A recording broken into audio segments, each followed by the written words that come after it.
El Señor esté con y vosotros. con tu espíritu. Lectura del Santo Evangelio según San Mateo. Gloria a ti, Señor.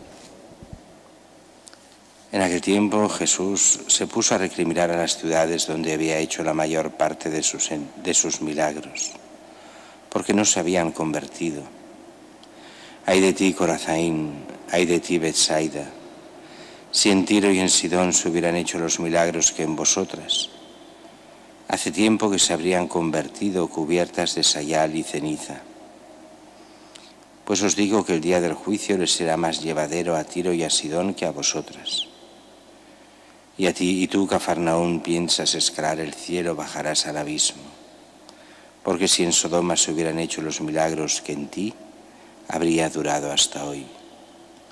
Pues os digo que el día del juicio les será más llevadero a Sodoma que a ti.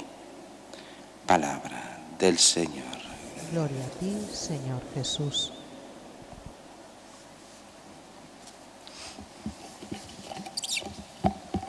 El Evangelio de hoy es un Evangelio duro de Jesús, duro que refleja la realidad y que también nos ha de hacer pensar a nosotros en dos direcciones. Aquí Jesús recrimina las ciudades donde él más había predicado. Más adelante lo hará cuando subirá a Jerusalén y orará sobre Jerusalén, que mata a los profetas, que no acepta la fe, aun cuando se considera el centro de la fe. Pues aquí empieza a recriminar a las ciudades donde más ha predicado.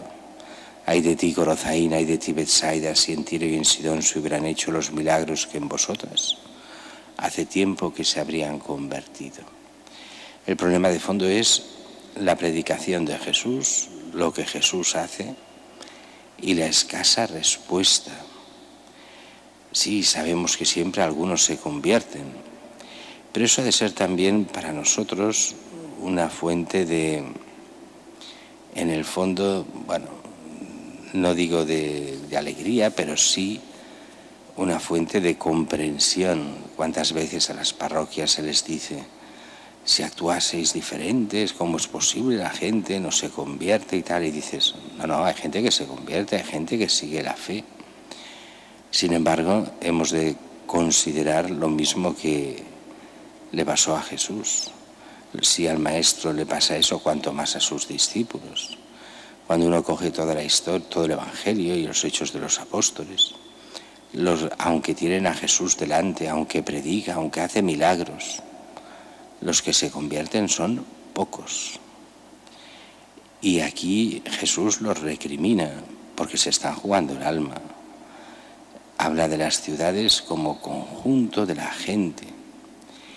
Y lo pasa exactamente lo mismo hoy. Es verdad que siempre hay problemas para creer, siempre hay excusas para no creer, siempre hay la excusa del escándalo de uno, de otro, de lo que sea. Siempre hay problemas, incluso dentro de esta barca de Pedro que siempre está muchas veces en tormenta y parece que se hunda, sabiendo que no se hundirá jamás, pero bueno. Entonces decimos, es normal que la mayoría no crea. ¿Y por qué es normal? Porque la fe ha de salir desde dentro y depende de la capacidad, o sea, de lo que cada uno, de la respuesta de cada uno a la gracia. No hay una obligación de creer en el sentido de que uno está totalmente obligado por la razón. No, uno tiene esa libertad interior que le hace y le lleva a responder a la gracia, y otros que les lleva a no responder a la gracia. Si con el Señor tantos lo rechazaron, también hoy pasará exactamente lo mismo. Si tantos se dejan llevar por el mundo, en aquella época también en la nuestra. Y aquí nos habla todavía más del centro neurálgico, donde Jesús más predicó, donde lo cogió como centro de predicación, donde vivió durante tiempo predicando, donde curó prácticamente a todos los enfermos, donde tantos milagros hizo, que es Cafarnaúm. Y tú, Cafarnaúm, piensas escalar el cielo, bajarás al abismo, porque si en Sodoma se hubieran hecho los milagros que en ti, habría durado hasta hoy. Os digo que el día del juicio les será más llevadero a Sodoma que a ti. Y aquí también entra lo que es la historia ante esta profecía, que ya hemos explicado 1000 veces, de Jesús sobre Cafarnaúm.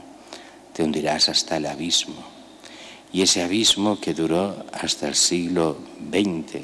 Era muy curioso ver, hoy la gente ya lo olvida, pero hasta hace 100 años, que no es mucho 100 años en la historia de la Iglesia, muchos historiadores, casi todos los historiadores, decían que Cafarnaúm era un fraude, no había existido nunca.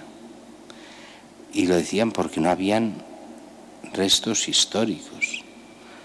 No había ningún documento que no fuese eclesiástico que hablase de Cafarnaúm.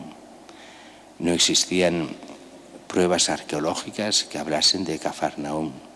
Se había cumplido lo que había dicho Jesús. Bajarás al abismo sobre Cafarnaúm, hasta que los franciscanos en el siglo XX, los arqueólogos franciscanos, siguiendo todas las indicaciones de los libros de los peregrinos del siglo IV, del siglo III, IV y V, donde todavía se conservaba Cafarnaúm, pues siguiendo las indicaciones exactas de los lugares, pues redescubrieron arqueológicamente y de forma absolutamente científica, en el sentido de que no hay ninguna duda hoy en día de que eso es Cafarnaúm. Todavía se conservan muchas cosas allí, desde las reliquias de lo que es la casa de Pedro, sin ninguna duda, de lo que fue la sinagoga y muchísimas cosas más. Pero se cumplió la profecía, desapareció durante 1500 años, desde el siglo VI prácticamente hasta nosotros.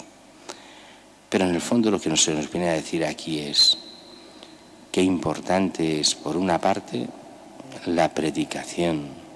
Hay que hablar de Cristo, y no hablamos solo de los sacerdotes. Estamos hablando de cada uno de los que vive en gracia de Dios, qué importante es el apostolado. Pero así todos, uno ha de ir como convencido de que nadie se va a convertir, de tal forma que cada uno de los que se convierta sea como una gracia realmente del Señor. Y aunque muchos y en muchos ambientes no ven las conversiones, en otros ambientes sí se ven. Por eso la predicación ha de ser desde la auténtica fe, ha de ser desde Cristo. No hemos de convertir la gente a las ideologías del mundo, para eso no hace falta. Solo estamos para servir a Cristo y a su Iglesia, pero a su Iglesia por Cristo. Lo único que importa es la conversión de los hombres, para que descubriendo a Cristo y la gracia puedan convertirse, cambiar de vida y que se les abran las puertas de la salvación eterna.